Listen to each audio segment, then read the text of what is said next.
Mesdames, Messieurs, bonsoir et bienvenue à cette édition du journal sur les antennes de Numérica Télévision. Étienne Tshisekedi ne sera pas enterré au siège de son parti politique comme souhaite sa famille.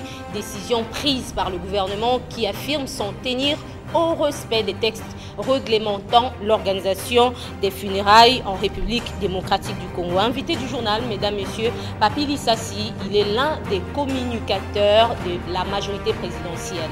Voilà tout pour les sommaires. Encore une fois, bienvenue à cette édition du journal. Tout d'abord, cette nouvelle. Le gouvernement exclut l'option d'enterrer Étienne Tshisekedi au milieu d'un site urbanisé et habité. C'est ce qui ressort du Conseil extraordinaire des ministres tenu ce vendredi à Kinshasa. Selon le vice-ministre et ministre de l'Intérieur, Emmanuel Shadari, cette décision, en tout cas, est prise pour ne pas violer les textes qui fixent les modalités ou réglementant l'organisation des funérailles au Congo démocratique. Mais le gouvernement, selon Ramazani Shadari, rappelle sa volonté de prendre en charge les funérailles d'Étienne Tshisekedi. Après avoir remis en cause la désignation de Pierre Lumbi à la présidente du Conseil national des suivis de l'accord et le tollé des réactions qui s'en sont suivies, le secrétaire général adjoint du MLC, Mouvement de libération du Congo, revient sur l'affaire. Fidel Babala justifie son opposition au choix du rassemblement. Pour lui, sa position est une question des principes. Amen Dimwani et Serge Mitelezi. Pierre Lumbi à la tête du CNSA, si le nombre de ceux qui s'étaient opposés à ces choix du rassemblement s'est réduit presque chaque jour, le secrétaire général adjoint du MLC et de ceux qui persistent à croire que le patron du MSR, ancien conseiller spécial de Joseph Kabila en matière de sécurité, est mal placé pour prétendre succéder au Sphinx de Limité. Tout simplement, j'ai dit que ce qui s'est passé, il avait des fonctions liées aux questions sécuritaires du pays. Tout ce que nous avons connu comme drame personnel, collectif dans ces pays, je ne dis pas qu'il est les responsables, il devait connaître les circonstances dans lesquelles ces drames sont arrivés. Il serait effarant et inadmissible qu'un ancien tortionnaire, entre guillemets, devienne le porte-parole des victimes. C'est un problème moral et un problème de principe. Voilà le sens de mes propos. Autre pavé dans la mare, lancé par ses proches de Jean-Pierre Bemba, les rassemblements et son président, qu'il respecte, n'a pas compétence à engager toute l'opposition dans sa diversité et sa pluralité. La démocratie ne veut pas dire que tout le monde doit être unanime. Chacun doit pouvoir exprimer sa sensibilité, même si nous avons le même objectif. L'objectif, c'est de pouvoir assurer l'alternance démocratique dans ces pays et pacifique. Mais en ce qui concerne le poids, quel est le parti du rassemblement qui a autant d'élus que les MLC? Quand je parle élus, je ne parle pas seulement des députés, je parle des sénateurs, des députés provinciaux et gouverneurs. Nous en avons. Quel est l'autre parti qui en a? Mesdames, Messieurs, toutes nos tentatives d'entrer en contact avec la partie Pierre Lumbi n'ont pas abouti jusqu'ici. Entre-temps, le rassemblement a tenu sa toute première réunion autour de ses nouveaux dirigeants à Limité. Cette rencontre intervient une semaine après la restructuration de la plateforme politique. En jeu, présenter officiellement Félix Tshisekedi et Pierre Lumbi, respectivement, vous le savez, président de la plateforme et président du Conseil des sages aux membres de cette structure politique. C'est un reportage d'Amen Dimwani, Jean-Yves Kamalé et Eric Kalambaye. Ça y est, on peut presque déjà le dire. Paris réussit à plus de 80% pour les deux nouveaux leaders du rassemblement qui ont finalement réussi à réunir de nouveau autour de la même table la quasi-totalité des membres du club de Genval après l'ouragan qui a secoué la structure. L'occasion était idéale pour présenter officiellement Félix Tshisekedi, nouveau président de la structure, et Pierre Lumbi, le désormais président du Conseil de sages. Les premières investitures en attendant le reste de restructuration annoncée. Ouvert le processus de désignation par consensus des autres animateurs aux postes actuellement vacants dans les organes du rassemblement, notamment les 3 postes de vice-président du Conseil des sages, du coordonnateur des actions, de ses 4 adjoints, ainsi que de tous les membres de son bureau. S'agissant des défis politiques, les rassemblements réitèrent son engagement pris à Genval afin de relever le défi de l'alternance et du changement démocratique. Interpelle le pouvoir en place quant à sa responsabilité dans le blocage de la sortie des crises et les met en demeure de prendre conscience de la gravité de la situation politique actuelle qui conduit le pays inexorablement au chaos. Le rassemblement souligne que l'accord politique global et inclusif du centre interdiocésain du 31 décembre 2016 est actuellement l'unique source de légitimité des dirigeants de toutes les institutions politiques de la République démocratique du Congo.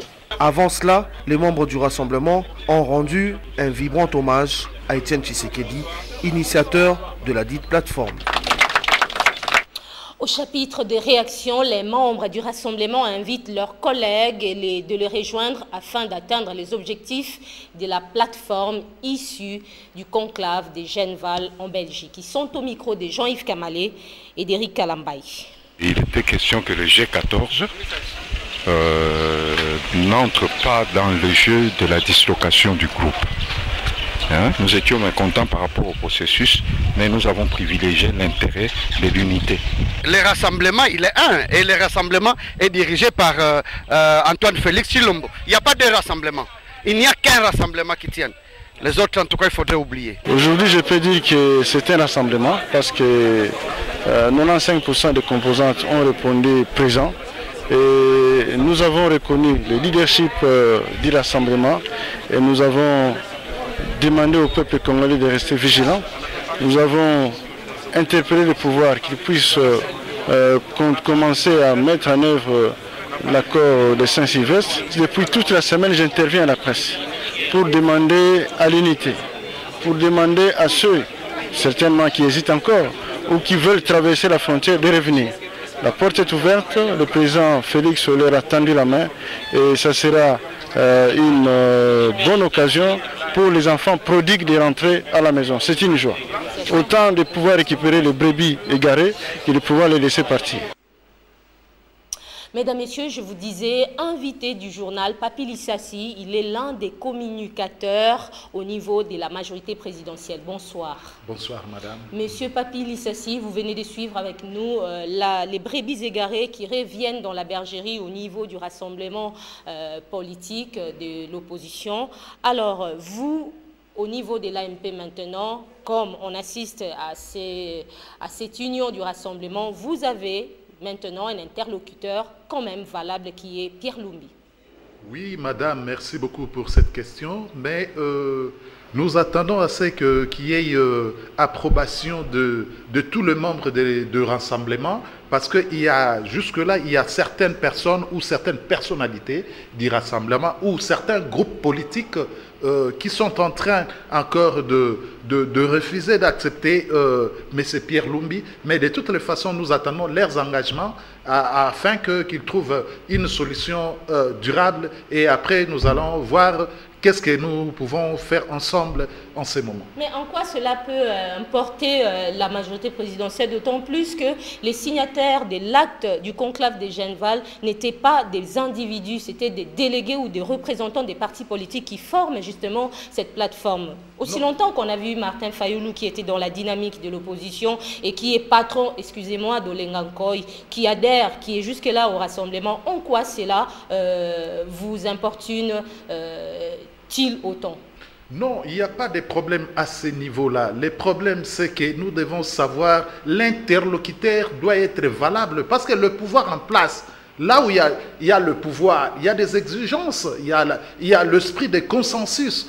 On doit voir qui est-ce qu'on peut parler avec, discuter avec, parce qu'ils doivent être conséquents, parce qu'ils doivent engager l'opposition politique. On ne peut pas parler avec des aventuriers, ils doivent s'organiser à leur niveau pour trouver un compromis. Nous attendons un compromis, madame. Ils doivent s'organiser à leur niveau. Nous présenter une personne qui sera acceptée par tout le monde. Mais il n'y a qu'une seule personne, la seule brebis égarée serait jusqu'à aujourd'hui que M. Olengankoy, qui est président national du FONUS. Quand vous parlez d'une seule personne, mais moi je vous en prends qu'il y a ces 2 jours dans le média congolais ici, on a parlé aussi d'un président.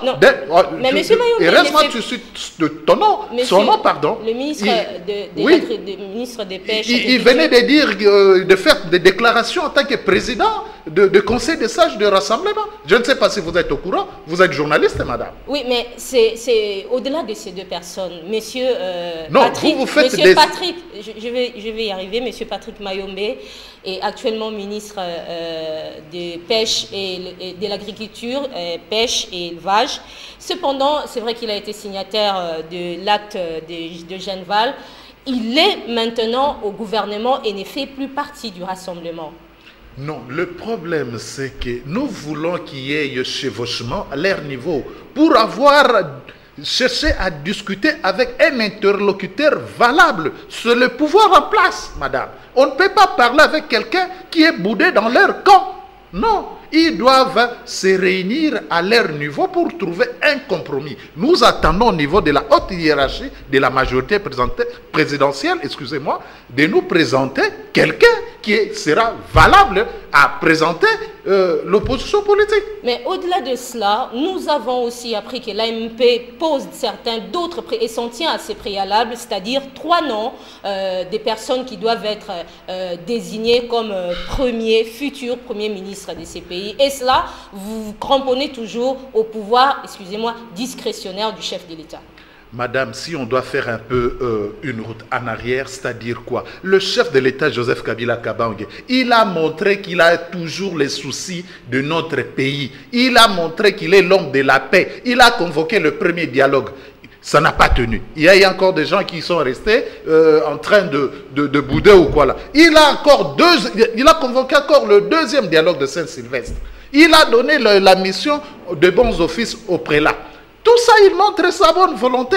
Même s'il y aura 3e dialogue, il n'y a pas de problème. Le problème, c'est qu'il y ait un consensus à leur niveau. Parce que le pays, on doit amener le pays avec des responsables politiques. Ce n'est pas des aventuriers dans des coins de rue. Il dit que non, il est président. L'autre dit qu'il est président. C'est un pays où on doit mettre les choses au clair, donner de l'éclairage dans le problème du pays, madame. Mais les retards pris dans l'exécution justement de ces arrangements politiques ne fait-il pas craindre la majorité présidentielle? Non, la majorité sereine d'abord parce qu'ils préparent les élections. Ça, c'est une information que je vais vous donner. L'état-major de la majorité présidentielle prépare en conséquence les élections. Nous sommes dans une année des élections. Le président de la République, Joseph Kabila Kabange, l'a dit au cours de son discours de fin de l'année 2016. Nous sommes prêts à affronter les élections à tous les niveaux. Nous n'avons pas de problème de blocage ou quoi là. Les blocages, c'est au niveau de l'opposition politique, madame. Je veux revenir à vous. La dernière sortie médiatique des ministres des Affaires étrangères de l'Union européenne appelant les autorités congolaises à la mise en œuvre urgente de l'accord Saint-Sylvestre continue à susciter des remous. Corneille Mulumba digère mal la déclaration des diplomates européens. Il dénonce ce qu'il qualifie d'injonction et d'ingérence dans les affaires intérieures de l'État. C'est un reportage de Félix Ilunga et d'Éric Kalambay. Entre les nations, ce sont les intérêts qui comptent. Corneille Mulumba est de cet avis. Il se montre très hostile à l'égard de l'Union européenne sur ses prises de position face à la République démocratique du Congo. Il exhorte les Congolais à se prendre en charge. L'Union européenne vienne faire sa loi chez nous, qu'elle intervienne lorsque nous voulons adopter des lois, qu'elle intervienne lorsque nous devons désigner nos dirigeants, qu'elle intervienne lorsque nous devons parler de notre constitution. Là, je n'accepte pas. Corneille Mulumba va plus loin dans sa réflexion. Il propose un débat parlementaire pour évaluer l'action financière de l'organisation européenne au Congo-Kinshasa. J'ai entendu ça à maintes reprises. L'Union européenne vous apporte de l'argent. Je voudrais qu'il y ait un débat parlementaire, qu'on puisse peser que nos économistes et les uns les autres qu'on apporte au cours de 20, 30 ou 50 dernières années, qu'est-ce que l'Union européenne, l'Europe a tiré du Congo et qu'est-ce que le Congo a tiré de l'Union européenne. En outre, Corneille Mulumba soutient que les élections ne pourront pas avoir lieu en décembre 2017 comme prévu. Pour lui, les élections bâclées sont un danger pour la République. L'objectif pour nous, ce n'est pas qu'il y ait des élections le 15, le 16, le 17. L'objectif pour nous, c'est qu'il y ait de bonnes élections. Et quand ces bonnes élections? Quand nous serons prêts à le faire, ensemble avec les autres, convenons ensemble entre Congolais que maintenant, voilà, les élections, nous allons procéder comme ceci, comme cela. Et voilà le temps qu'il faut. Ne donnons pas aux pressions de ceux qui veulent en réalité mettre le feu au pays, c'est-à-dire l'Union européenne, qui exige qu'il y ait des élections coûte que coûte dans cette année, c'est-à-dire dans les 8 mois qui viennent. Est-ce que sincèrement, objectivement, quelqu'un qui vient vous dire qu'il doit y avoir des élections dans les 8 mois qui viennent, cet homme-là, cette personne-là aime votre pays ou il veut que ce pays prenne feu pour que de la confusion et vienne tirer le marron du feu en mettant des marionnettes à la tête de notre pays? Le porte-parole de la structure pionnière de l'UDPS se réclame toujours de l'UDPS, même si cette structure n'existait pas dans les statuts du parti d'Étienne Tshisekedi. On passe à autre chose. Opération Jeudi sinistre, tradition respectée à la Société nationale d'assurance. Au cours de cette opération, 153 dossiers ont été traités, payés par les agences de Kinshasa de la Société nationale d'assurance. Les dossiers payés se rapportent essentiellement aux assurances automobiles, vie et incendie. Amendi Moani, Tapilou Tounou et Serge Mitelezi. La Société nationale d'assurance a de nouveau tenu ses promesses. Au cours de l'opération Jeudi sinistre de ce 9 mars 2017, la société que dirige Carole Aguito a traité et payé 153 dossiers dans la ville-province de Kinshasa et essentiellement dans les branches d'assurance automobile, vie et incendie. La direction générale a indemnisé 73 victimes. Les agences délimitées, Nsele Maluku, 9 dossiers dans chacune d'agences. L'agence de la FUNA en a payé 8. L'agence DGI Gombe a indemnisé 7 victimes. L'agence du 30 juin, 6 à l'agence Ndolo. 5 dossiers ont été indemnisés. Tandis qu'aux agences Kazavubu, Lemba et Massina, 4 dossiers ont été payés dans chacune d'agences. 3 dossiers dans les agences Barumbu, Beach Ngobila, Commerce Kingabwa et Libération, les agences Ngiri et Willeri. 2 dossiers. Enfin, un seul dossier a été payé dans chacune d'agences de Bandalungwa, Fikine, Kalamou, Sosimat et Kintambo. Je suis venu parce que mon client a été payé, c'est pour cela que je suis venu ici. Mon client a été payé par la SONAS, c'est pour cela que je suis venu toucher pour lui. Bon, je suis satisfait parce qu'on l'a payé et je demande aux gens de s'assurer parce que l'assurance c'est la sécurité. Nous remercions Madame la DG, Carole Aguito, et nous lui souhaitons un bon travail. Il est en train de travailler et nous le remercions sincèrement. Donc n'hésitez pas, et voilà, l'assurance paye, tant soit payé, elle paye quand même. La même opération Jeudi sinistre s'est déroulée simultanément sur toute l'étendue du territoire national, et cela grâce aux efforts du comité de l'assureur national dirigé de main de maître par Carole Aguito.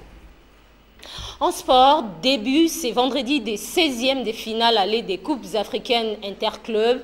En Coupe de la CAF, le FC Renaissance du Congo sera reçu ce soir à Alger par Mouloudia. Demain samedi, dans la même compétition, Sa Majesté Sanga Balende va recevoir à Lubumbashi Al Hilal du Soudan. En Ligue des Champions, l'ASV Club sera reçu dimanche prochain à Banjul par Port Authority de la Gambie.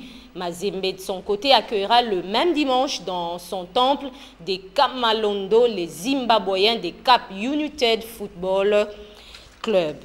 Nous allons encore continuer avec des nouvelles sportives à l'international. L'actualité est dominée ce vendredi d'abord en Afrique par la mort d'un casque bleu sénégalais à Bangui, en Centrafrique, au Burkina Faso. Le parti du pouvoir ouvre son congrès ce vendredi. Et puis en Corée du Sud, la présidence de la République est destinée. Juste après, nous allons revenir sur les nouvelles sportives. Mais ceci est un condensé de Jefté Kichita. L'actualité internationale restait dominée par la destitution de la présidente Park. La Cour constitutionnelle sud-coréenne a entériné ce vendredi la destitution de la présidente Park emportée par un retentissant scandale de corruption. L'annonce a été faite par le président de la Cour constitutionnelle. En Afrique, un casque bleu sénégalais a été tué à Bangui. Selon un communiqué de l'ONU, ce casque bleu a été tué mercredi dernier à Bangui par des individus armés non identifiés. La mission des Nations Unies en Centrafrique a ouvert une enquête pour déterminer les circonstances de sa mort. Au Burkina Faso, le parti au pouvoir ouvre son congrès. Ces assises vont se tenir du 10 au 12 mars à Ouagadougou. Le président du Front populaire ivoirien Pascal Affi est l'invité de marque du président burkinabé Roch Marc Christian Kaboré.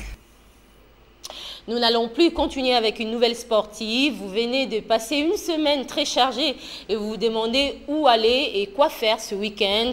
Eh bien, Numérica TV a pensé à vous. Comme chaque vendredi, nous vous proposons à présent de suivre notre agenda culturel, une rubrique qui vous présente les différents programmes du week-end. Musique, cinéma et ateliers, tous les événements du week-end présentés ici par Blaise Kinsala et Amen Dimwani. Bienvenue dans notre rendez-vous hebdomadaire de tout le vendredi dans le journal de Numérica Télévision. L'agence Sel et Poivre vous présente les reines d'Afrique d'hier et d'aujourd'hui. Tout à l'heure le programme. La femme à l'honneur, le 8 mars, c'était la grande date. C'était la date même. Toutes les activités se sont cristallisées autour des hommages rendus à la femme. Elle, encore elle, conférence, exposé, réjouissance, la journée de la femme a vécu. C'est aussi ça, notre culture, c'était le rendez-vous. Du côté artiste, Ferregola a fait danser le dame, c'était à l'espace Empreinte. Héritier Wata avait traversé la rive pour faire le bonheur de dame au Congo d'en face, à Brazza-la-Verte. Et Barbara Kanam, la diva, a elle été honorée, c'était au Cameroun. Pour Barbara, la femme, prix spécial Canal d'Or 2017. Ensemble nous pouvons, ensemble nous irons de l'avant. Je vous bénis, je remercie toute mon équipe, je remercie l'Afrique. Noël Ngiamama Kanda Diwerason de la Forêt était ce 8 mars à la Zamba Playa où les dames, toutes en pagne, ont dansé comme dans ces clips que nous vous proposons.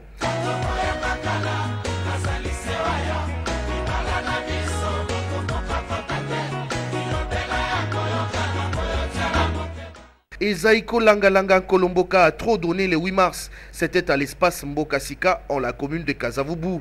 Pour ce week-end, sorry, pas de production. Yajosa promet de nous revenir le week-end prochain. Autre rendez-vous qui s'est déroulé pendant la semaine, c'était le 8 mars toujours, à Brazzaville, la SAP. Et c'était au Festival international de la sapologie, 3e édition déjà, avec comme particularité la SAP version féminine, le 8 mars oblige. Et c'est vendredi à la Halle de la Gombe, concert spécial avec l'artiste Jocelyn Balou. Pas de commentaire, allez-y découvrir. Et au centre Wallonie, c'est même vendredi, Saxo Jazz avec Jemima Band, concert à découvrir à tout prix.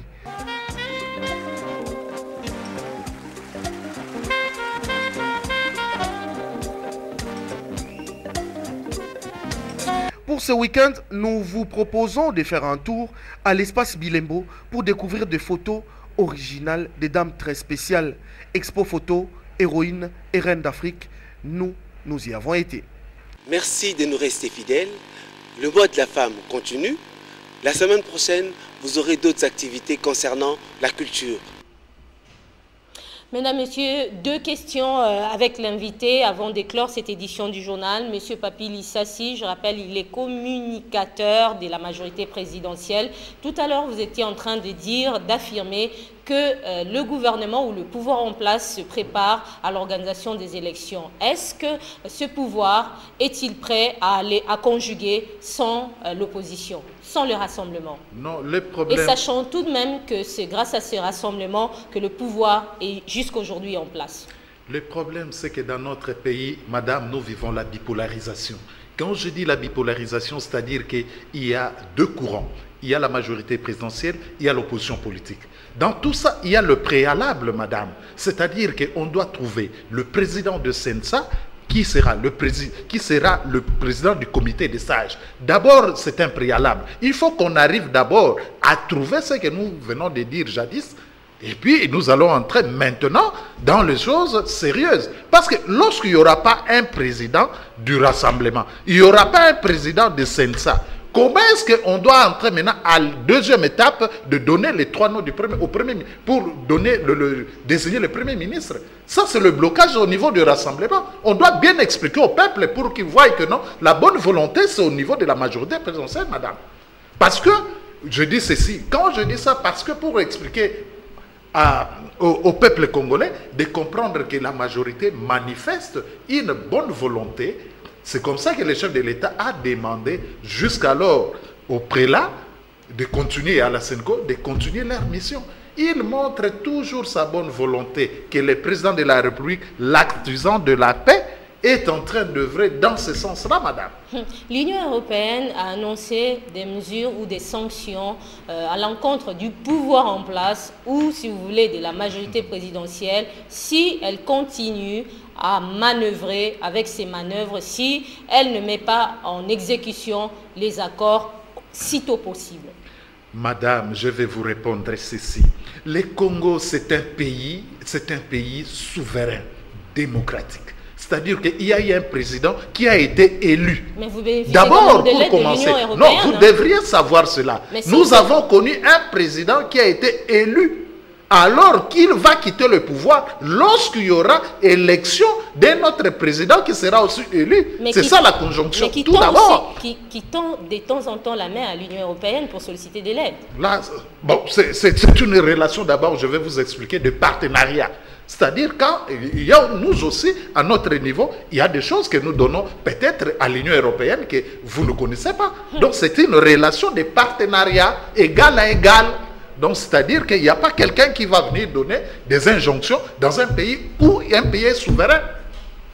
Même lorsque son ami ne non, parce que si vous avez des relations de partenariat, toi tu peux m'offrir des choses et moi également je vous donne des choses. Ça se passe comme ça. Mais lorsque l'autre partie vient parler en supériorité, là on ne peut pas admettre ça. C'est un pays souverain où le président, il a encore son mandat jusqu'à l'élection du nouveau président élu. Lorsqu'il n'y aura pas un président élu, le président Kabila reste en fonction. L'arrêt de la Cour vous a expliqué plusieurs fois. Nous autres, plusieurs reprises, on vous explique cet arrêt de la Cour, madame. On doit être, le président est là parce qu'il y a eu des accords, il y a eu une constitution qui les protège jusqu'alors. Monsieur Papi Lissassi, merci d'être venu sur les antennes de Numérica. Mesdames, Messieurs, fin de cette édition du journal, à suivre juste après la revue de presse dans une sélection d'Hermione Yanvou qui sera suivie d'une page magazine consacrée à la sensibilisation des femmes de la cellule des bases du Parti du Peuple pour la reconstruction et la démocratie, les panafricanistes, une initiative de la coordonnatrice Colette Chumba. Merci de nous suivre également à l'étranger grâce au bouquet CPLA TV, canal 98, disponible dans environ 24 pays à travers le monde. Bonne suite des programmes et au revoir.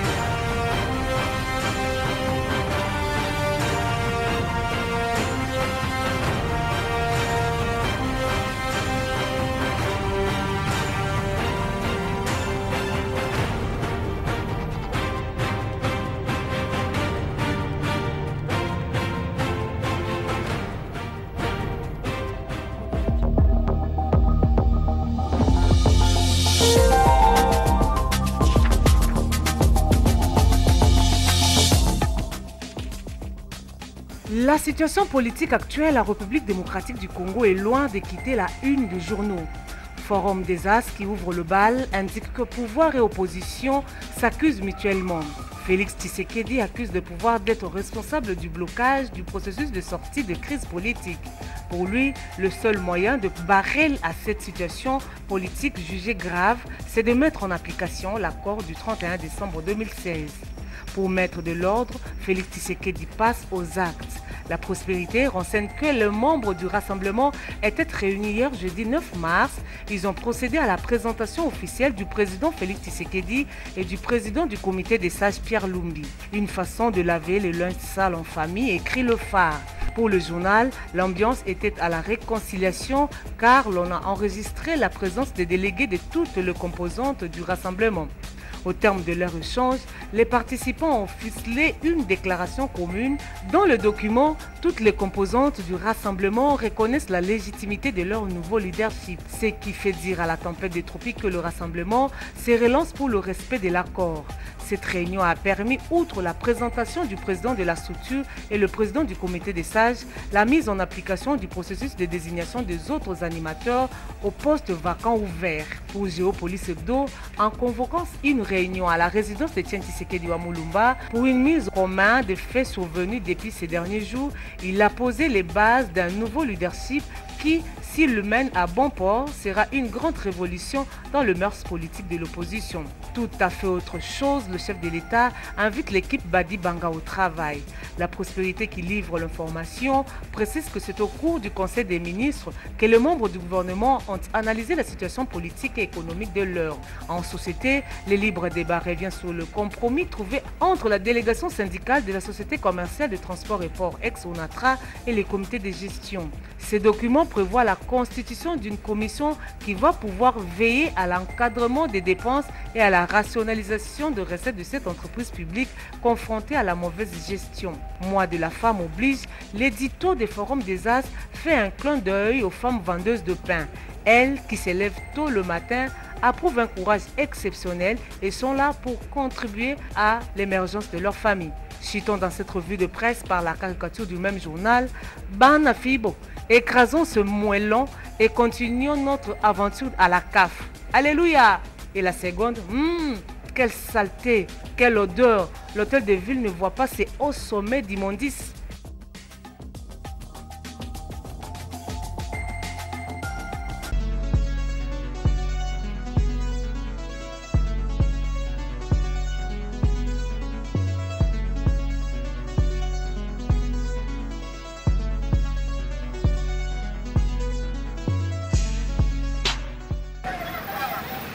Le mois de mars est surtout consacré aux activités des femmes. Au Parti du peuple pour la reconstruction et la démocratie, les femmes saisissent la balle au bond. Après les olives, voici les panafricanistes, une autre cellule de base de ce parti présidentiel. Les militantes ont réservé un accueil chaleureux à la coordonnatrice de cette cellule, Colette Chomba.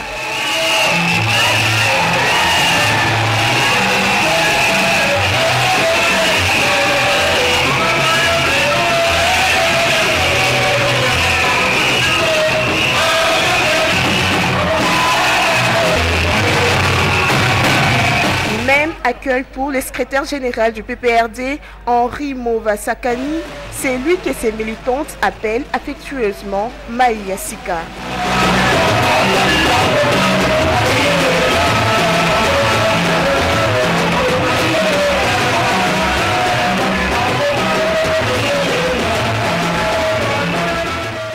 Au cours de cette rencontre, les femmes se sont retrouvées dans un univers libre d'expression de leurs pensées.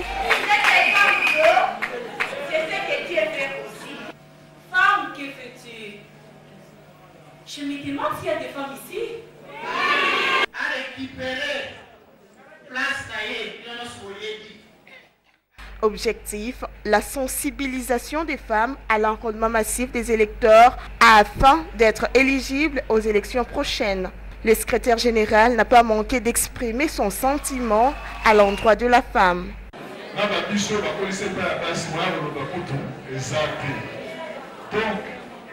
Au lieu de ça, le discours, dans le sens où maman Micheline, on va souffrir à moi, si pas pour moi, on dit à Yango. On appelle ça l'exemple, on a dans le Liban, on va gagner.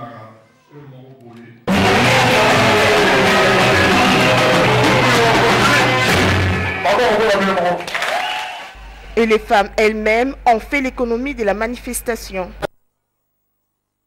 Constatez vous-même, nous sommes au mois de mars, c'est le mois où les femmes se concentrent pour pouvoir passer des messages.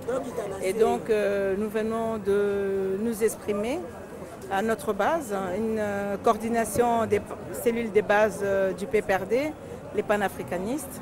Il était question de les sensibiliser à leur implication à la vie politique. C'est ce qui a été fait et je crois que bien bientôt, nous allons aller à l'enrôlement dans la province de Kinshasa. Elles sont conscientes qu'elles doivent non seulement s'enrôler pour être elles-mêmes électeurs, mais en plus être éligibles. C'est une continuité de ce qui s'est passé hier. Nous sommes toujours dans la sensibilisation, nous sommes toujours dans l'encadrement des femmes.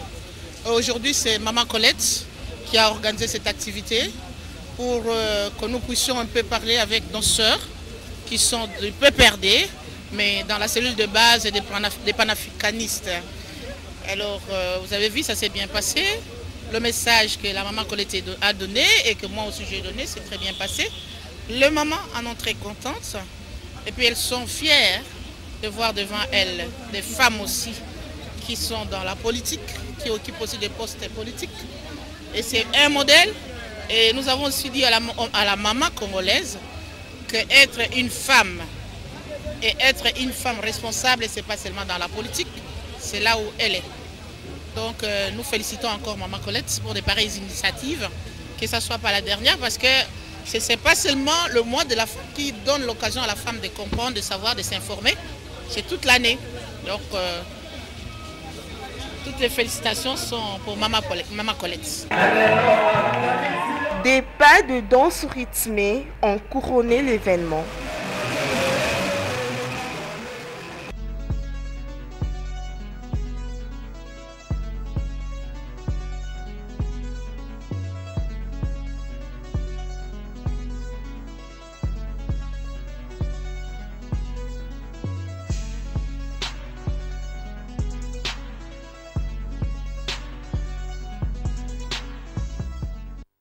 La famille Abeka Mandika Landry a la profonde douleur d'annoncer les décès des mamans Modaou Joséphine, décès survenu ce mardi 7 mars 2017. Le retrait du corps de la morgue se fera le lundi 13 mars à 9 h, suivi immédiatement de la messe qui sera dite à la paroisse Sainte-Anne de la Gombe à 11h30. Ensuite interviendra l'enterrement après la messe. Le deuil se tient sur l'avenue Kibati numéro 20 dans la commune de Barumbu, référence derrière la maison communale. Les familles éprouvées demandent à tous ceux qui ont connu Maman Moda ou Joséphine de garder une pensée pieuse en sa mémoire. La famille Abeka Mandika Landry a la profonde douleur d'annoncer les décès des mamans Modaou Joséphine, décès survenu ce mardi 7 mars 2017. Le retrait du corps de la morgue se fera le lundi 13 mars à 9 h, suivi immédiatement de la messe qui sera dite à la paroisse Sainte-Anne de la Gombe à 11h30. Ensuite interviendra l'enterrement après la messe. Le deuil se tient sur l'avenue Kibati numéro 20 dans la commune de Barumbu, référence derrière la maison communale. Les familles éprouvées demandent à tous ceux qui ont connu Maman Moda ou Joséphine de garder une pensée pieuse en sa mémoire. Il a plu au Seigneur de rappeler à lui l'âme de sa fidèle servante Pauline Mouika, décédée le 5 mars 2017 à Kinshasa. Madame Francine Kongolo, Monsieur Fred Sambay et la famille Mouloaï annoncent à tous les proches, aux amis et connaissances que le programme des funérailles de leur regrettée belle-mère, mère et sœur Pauline Mouika est fixé comme suit. Samedi 11 mars 2017, à la mi-journée, levée du corps de la morgue de l'hôpital général de Kinshasa, la dépouille mortelle sera exposée à l'espace Hassanef sur l'avenue Aix-24 novembre. Dimanche 12 mars 2017, dans l'après-midi, une inhumation au cimetière de Mbete-Kiefuti. Les familles éplorées demandent à tous ceux qui ont connu Pauline Mouika de garder une pensée pieuse en sa mémoire. Il a plu au Seigneur de rappeler à lui l'âme de sa fidèle servante Pauline Mouika, décédée le 5 mars 2017 à Kinshasa. Madame Francine Kongolo, Monsieur Fred Sambay et la famille Mouloaï annoncent à tous les proches, aux amis et connaissances que le programme des funérailles de leur regrettée belle-mère, mère et sœur Pauline Mouika est fixé comme suit. Samedi 11 mars 2017, à la mi-journée, levée du corps de la morgue de l'hôpital général de Kinshasa, la dépouille mortelle sera exposée à l'espace Hassanef sur l'avenue Aix-24 novembre. Dimanche 12 mars 2017, dans l'après-midi, une inhumation au cimetière de Mbete-Kiefuti. Les familles éplorées demandent à tous ceux qui ont connu Pauline Mwika de garder une pensée pieuse en sa mémoire.